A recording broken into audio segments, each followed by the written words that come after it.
This year was my 40th high school reunion, and it came and it went. I didn't attend. For me, a high school reunion is sort of painful in a way. It's a reminder of what is not anymore and how we need to adapt in our lives to the ever-changing self. But if we look at our lives very closely, we see that a lot has changed. But that part of our life that has changed, maybe less hair, more body mass, is something that is reality, but renewal is something that can always be a part of our lives at any time. Why settle for who we are now? Allow renewal to be a part of our lives. That isn't restricted to an age. And Jesus gives us in the gospel a few areas to look. First, are there areas of our life where truly a patch won't work anymore?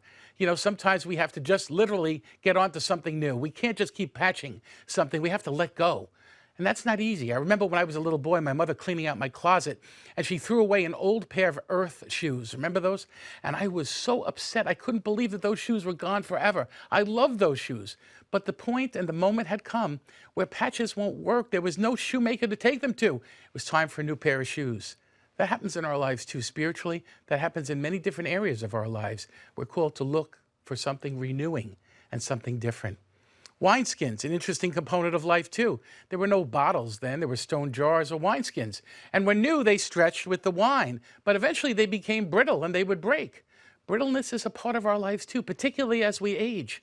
How do we remain softer? How do we remain pliable and open to the Spirit in our lives when we've settled in some ways, where maybe in some ways we've actually become brittle?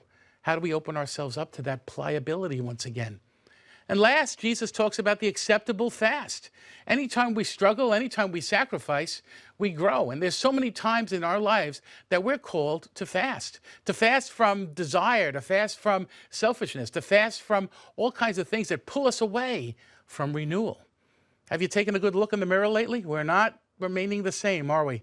No. So we're called to open ourselves to renewal, to this moment where Jesus can renew us and more deeply call us to become what we receive from the altar, the newness of life in the body of Christ.